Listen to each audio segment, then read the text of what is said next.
Smile.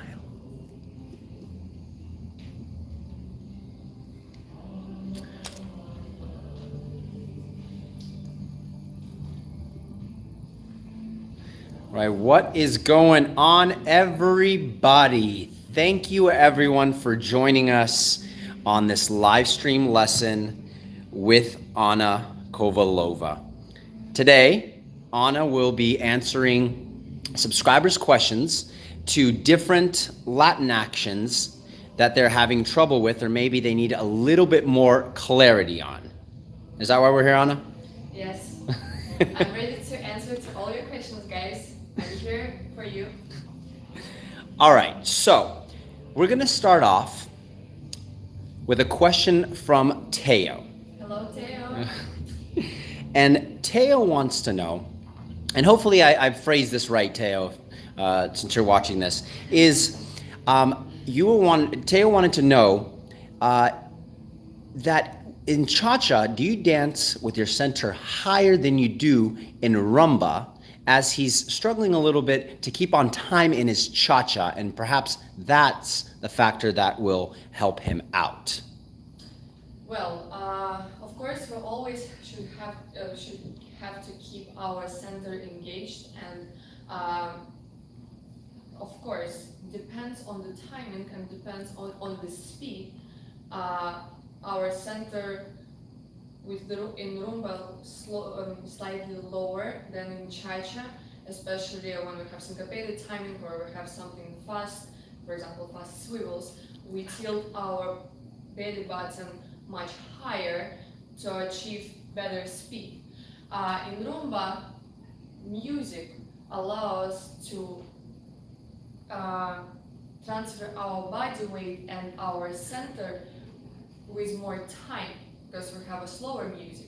In cha-cha-cha, of course, you have to engage your core and your belly button a little bit stronger as you do in rumba, and transfer right away on the foot.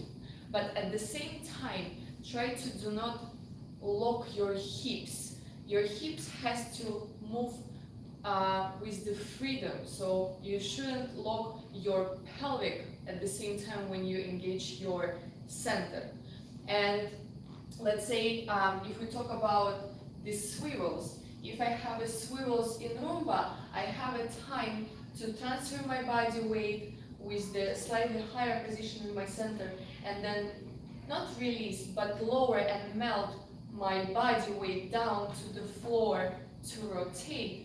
In cha-cha-cha, you still have a time to do so on count 2, 3. But when you have timing as cha-cha, quick timing, you have to keep your belly button maximum as possible higher. So I feel like this point, my belly button, or I always use a very good example as we have a belt, and the belt shouldn't look down. You have to kind of move your belt, have this image that belt is going up higher. And when you do the swivels in cha-cha-cha, let's say, your belt and your belly button should go slightly higher to increase the speed and to make it fast as possible.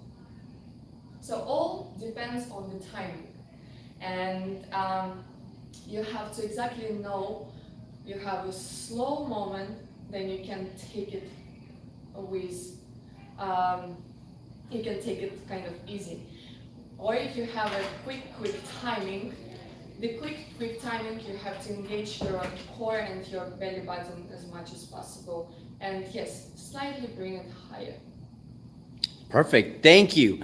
All right, we're going to move on to the next question. And this is from another subscriber. They want to remain private, so I'm just going to ask their question for them. Okay. This question is about samba in botafogos. Teo, you're welcome. I see the comment. Thanks. You got it, bud. This next question is about samba and botafogos. How to dance better botafogos, and perhaps an exercise that they can do when they're alone in the studio before they start their lesson. Well, the most common mistake I see during botafogo botafogo action that a lot of dancers not using fully standing leg and standing knee when on the second count up. So if we, for example, count 1, usually on count I see flex knee 2, 1, 2. That's not a really correct way to dance botafogo. You should remember that always after 1, your count yes, it's faster, it's a quick timing, but you have to use your leg and prepare already on the count 1 your standing leg as a spring. You have to push and push off from this knee. So your knees on count should be straight, super two straight legs, and then come back and return on your right foot, let's say. Again, 1, and use this spring action in your knee to arrive and achieve 2 legs straight position, and then replace your body weight. And again, 1, 2. I always give my students example. Let's say if you wanna jump, it's very difficult to jump from 2 straight legs. You have to first of all prepare yourself for the jump, and there's a preparation we use. We flex our knees to really push off from the floor. So the same action happen on count 1. Your 1, it's not just a step. You have to use fully your front foot, your right foot right now. Use your front foot to push off from this leg into the 2 legs straight position, and then return. And again, 1, 2, 1, 2. And also, very important topic, because I have over 10 years of experience teaching Pram students, and I found that for many of the students it's very hard to cope with one way of botafogo when we have a kind of cruzado walk step into botafogo and replace. So I found that for competitive dancers and students, especially Pram students, it's very, very hard to cope with this type of botafogo with music, especially with music. So I usually suggest to my students to not use botafogo through the cruzado walks. I ask them to show the botafogo through the maximum bounce and cross position, and activate the leg for the count stronger, and then replace the body weight. And again, 1. So I'm not really trying to travel through the first step. I'm trying to make it more compact and more in place to achieve maximum bounce and spring action in the knees. And then 2, replace. So I hope those tips will help you, and practice always makes better. Thank you so much. Now we're going to move on to the next question. This one is about jive, all right? And hopefully you can dance it here in the studio without. You're able to dance it here in the studio without a partner. And this question is about chicken walks. Well, yeah. And so. Could be a plate in samba, the same step. Okay. Yeah. And the question is, and then you can interpret it how you'd like, you can explain it how you'd like, is how to practice chicken walks if you don't have a partner in the studio at the time. What are some things to A, clean them up, but B, be able to practice them on your own? So in chicken walks, I think the selling point during the chicken walks is the leg action, the swivel action, the beautiful articulation of the foot and the hip twist. But the most important part, what you should always remember, that ladies, when you dance the chicken walk or plate in samba, your upper body, your shoulders and the collarbones always has to stay towards the partner, or if you practice by yourself, you have to, or it can be face to the mirror or to the wall. So it has no, you're supposed to have no rotation in your upper body.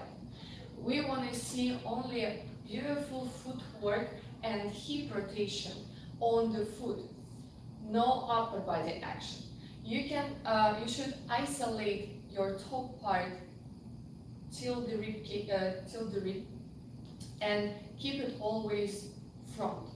Now, the footwork we have 1, 2, 3, 4. So these 2 steps are not usually, it's a slow timing, it's slow count. So when you arrive, you have a little bit more time than on the quick one. So when you twist on the foot, try to twist on entire foot.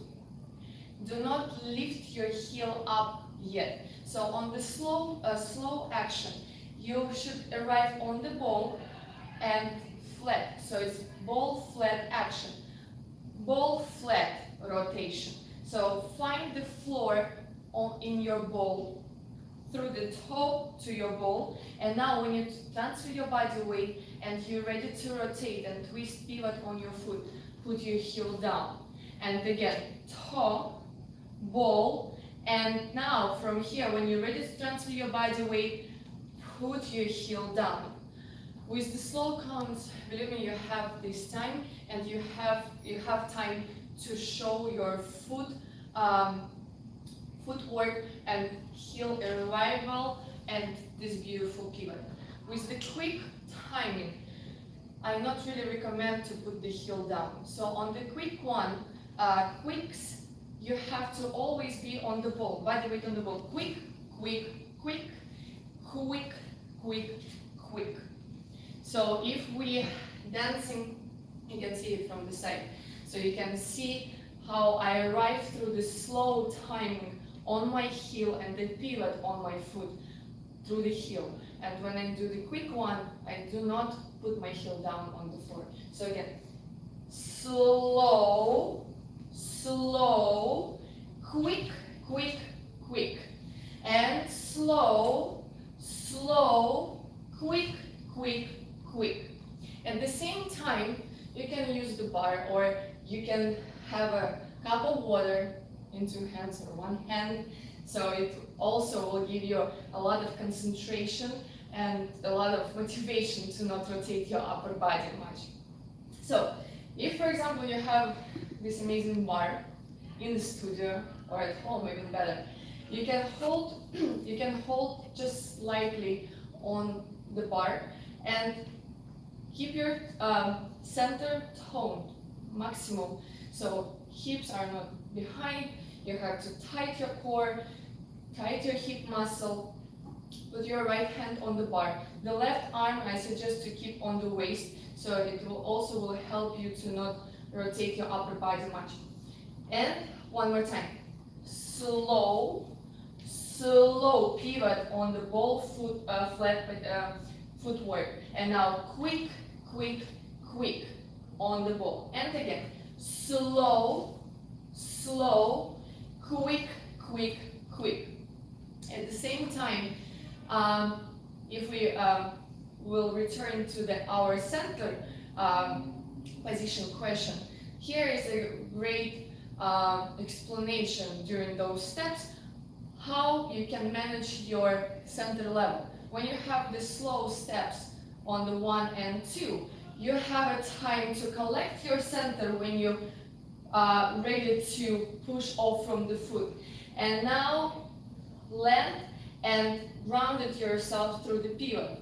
And again, lift your center and ground yourself through the pivot. On the quick ones, you don't have a time to ground yourself to the floor. So on the quick one, I recommend to keep the belly button maximum engaged up. Bring it up and quick, quick, quick, quick. Also, it's a great exercise to practice your chicken walks, especially, of course, for the ladies. Keep maybe a piece of paper between the thighs, so it will give you a very good feeling that, and also concentration, that your thighs during the chicken walks or plate walk is not open. So you always have to keep, when you pass your leg, do not think about how you move your foot, and do not think ahead of time. First of all, use your standing leg always. So start the pivot on your standing leg. And you see, you don't need to do much with anything with your free leg. It's already there in the right direction. Now take a step. And again, pay attention and concentrate on your pivot on your standing leg. And then take a step. Because if you will start to think about your free leg, that's what happened. That's what happened. And less than anything, we want to have this image in the short skirt. So try to concentrate on your footwork, on your center level during quicks and slows, and remember about proper leg position. Thank you, Anna. Now, actually, we got a couple questions, and these two questions that came up as comments right now during the live chat are actually what the next question is, and that is Samba walks, Cruzado's walks. Tips on Cruzado walks, perhaps just the fundamentals that'll take you from one foot to the next. I think it's very, very important to remember our body, our correct alignment and body position during Cruzado walks. Very often I can see that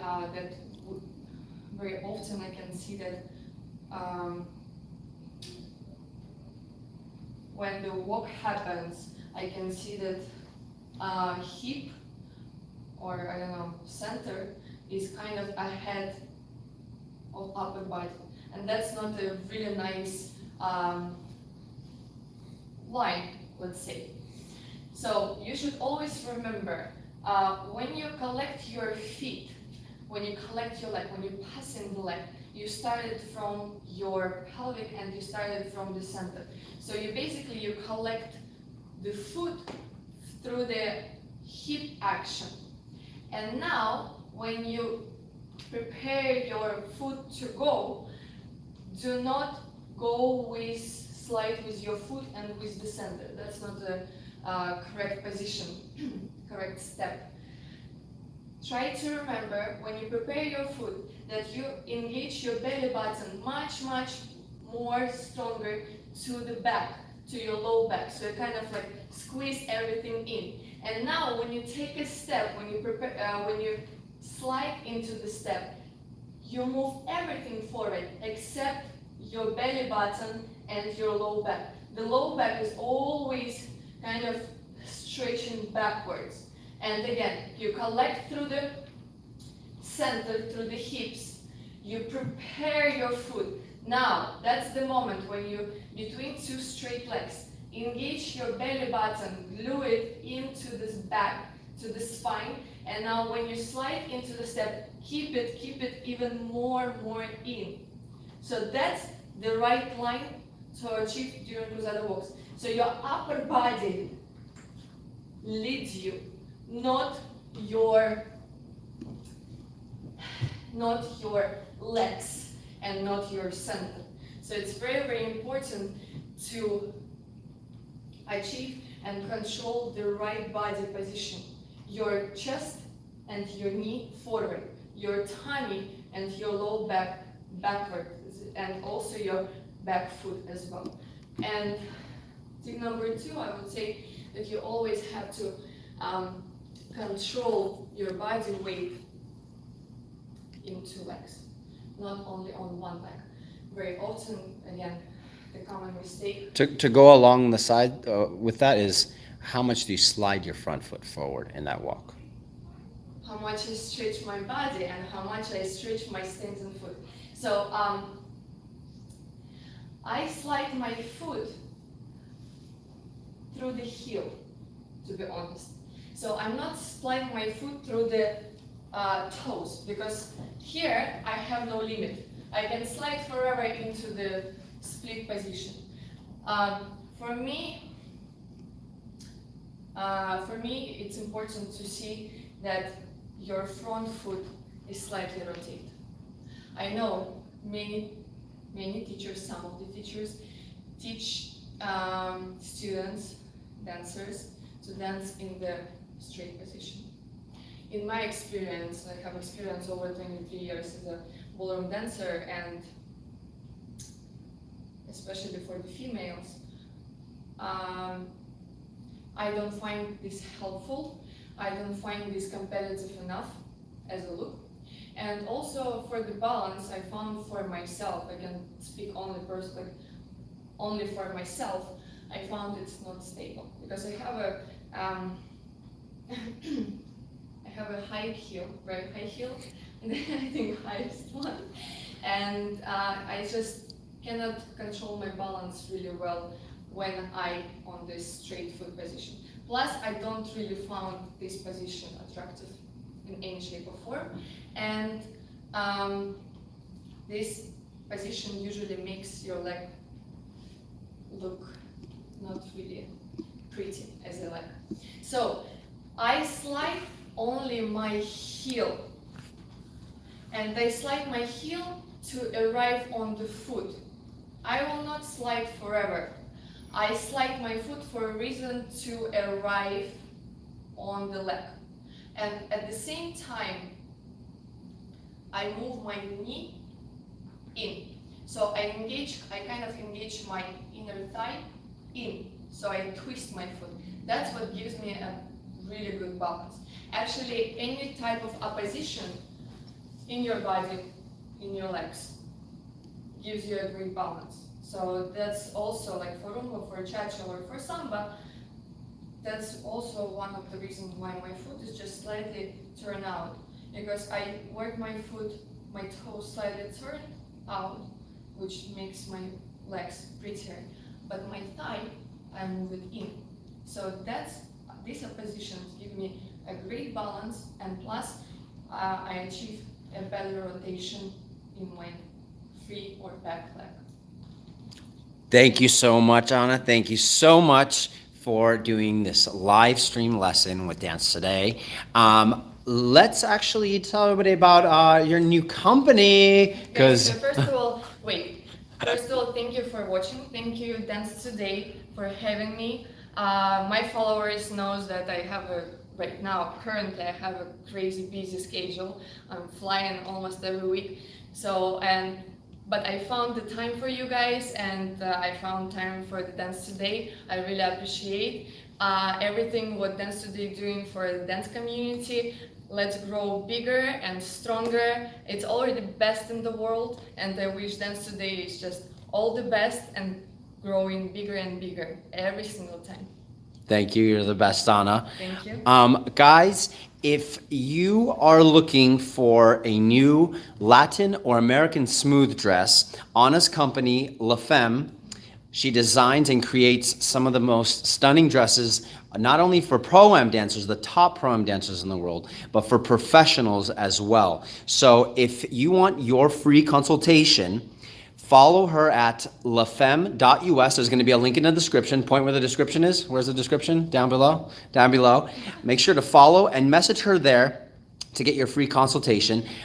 We are actually headed here. Hold on. Let's come over here. Come over here. Come over here. Come over here. Come over here. Because then I can actually see me. Sorry, I'm in shorts, but it's fine because it's really, really, really hot over here. Oh my God. And this is how I've been doing it this whole time. But listen, we're coming to Malaysia, so we expect to see you guys in Kuala Lumpur for Dancepiration. Very, very soon. And Next week. where are you dancing next? Where can they see you perform next? Well, my next show, it will be just on this Saturday in Tokyo, but I'm very, very excited. I'm super, super happy that in 2 weeks we have, with my partner Shinsuke Kanemitsu, we have World Superstars show, big show at the World Superstars, which I'm very, very excited about, and I'm super, super happy. I see you very soon. I hope you can follow and see our performance. And also at the end of the year, you're going to be dancing at South Open too, right? in December. Thank you, everybody, for watching. Thank you so much. Thank you so much. We'll see you in the next one. Thank you. Remember to subscribe and like.